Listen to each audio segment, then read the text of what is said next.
So let's do a story time about the biggest mistake I made when I moved to Santo Domingo.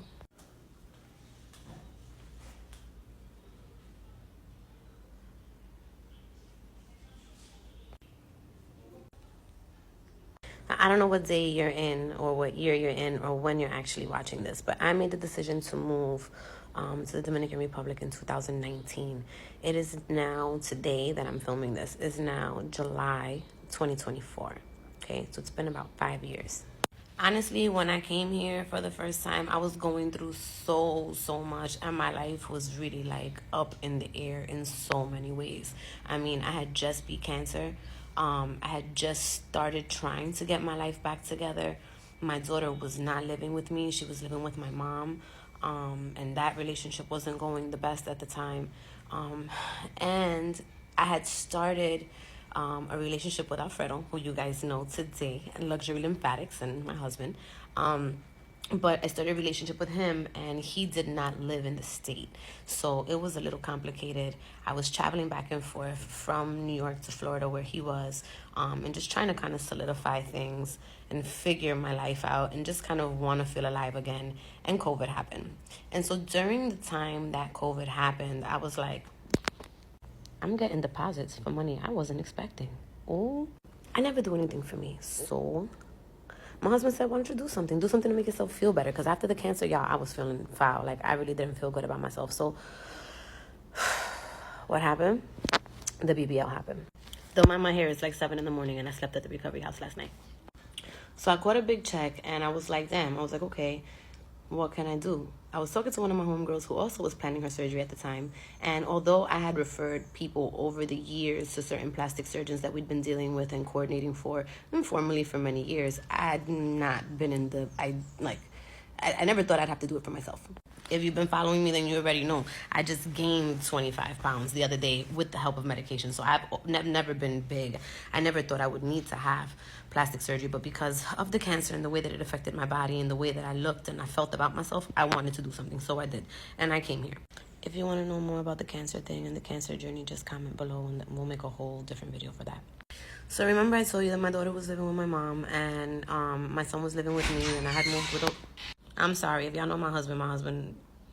Anyway, so Chappie was with me, and Kay was in New York with my mom, and Alfredo and I had moved in together in Florida, and then decided that we were going to come here, right?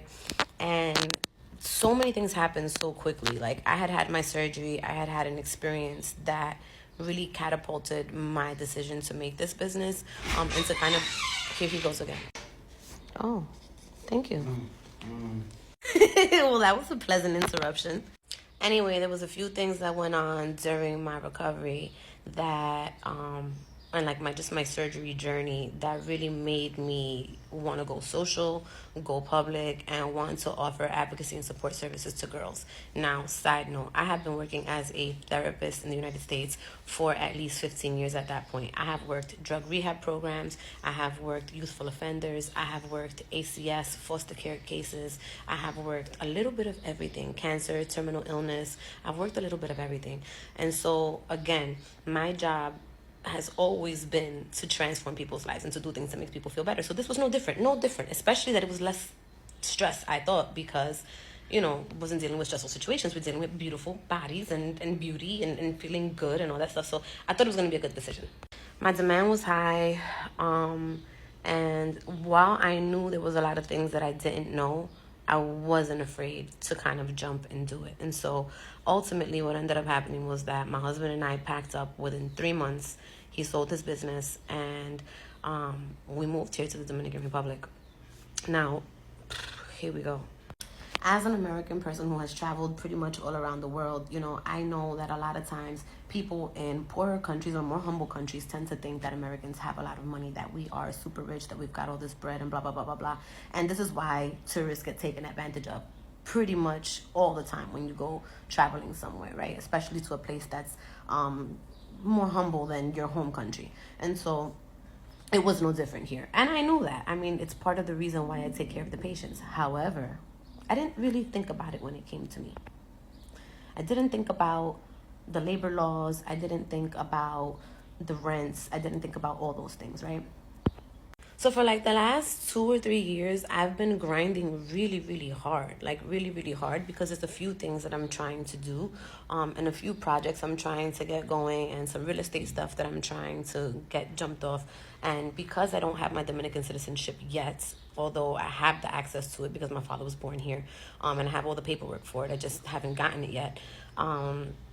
It makes things difficult for me, and it makes things more expensive, and then and it gives me less access to a lot of stuff, and then the other thing is that, like, this is really the big deal, right? The biggest mistake I made when I moved here. I was excited about the cost of living, and I was excited about the fact that I could move here with such little money and have so many things.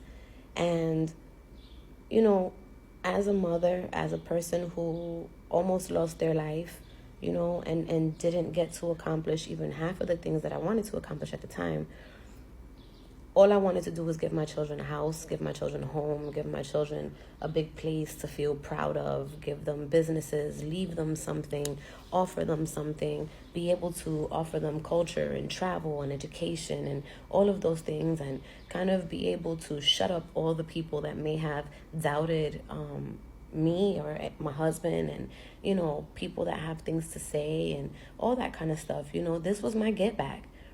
And I got out here and I got very established very quickly. I got 3 houses right away, and, a car and businesses. And we started going to school. My children go to some of the best academies in the country, But I find myself now realizing that I didn't take advantage of the cost of living the way that I should have. Because had I done this differently from the beginning, I probably would be owning a lot of properties at this point. I probably would be doing a lot of things differently. And so one of the things that I say a lot is that, I think that we paid the price by going through a lot of really ugly stuff, by being taken advantage of by employees, by being taken advantage of by attorneys and professionals, being in situations where the law doesn't benefit us and we don't know how to protect ourselves, being in situations where, just plain and simple, I didn't know.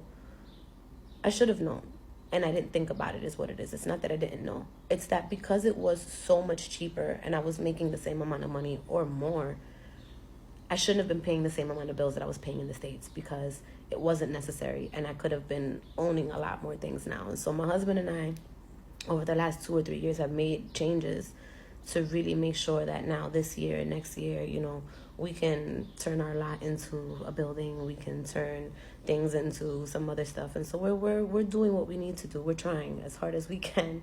But what I wanted to say is, if you're an expat, or if you're wanting to be an expat, if you're wanting to move out of your country and start over, if you want to have a conversation, if you need some advice, hit me up, especially if you want to come here. If you're interested in plastic surgery, anything that has to do with DR and working and any of that stuff, hit me up. I'm happy to help. Remember that we're always looking for affiliates and ambassadors that want to work stateside, that want remote jobs. So if you guys are ever interested in that, hit us up. But again, I could have been in a much better place. And oftentimes we see these people that put out these videos and blah, blah, blah. And they say that, like, oh, they're going to help you make money. They're going to tell you their story. But they tell you their story, but they don't tell you how they did it. They don't give you the tips on how to actually do it. They're vague, and they give you these, like, cute quotes and shit. Nah, if you need help, if you really want support, if you're really trying to do something with your life, if you're really interested in any of this, hit me up. I got you. Otherwise, happy to have entertained you for the last 9 minutes. Again, if you want to know about my cancer story, if you want to know about anything else, feel free to hit me up. I'm always open.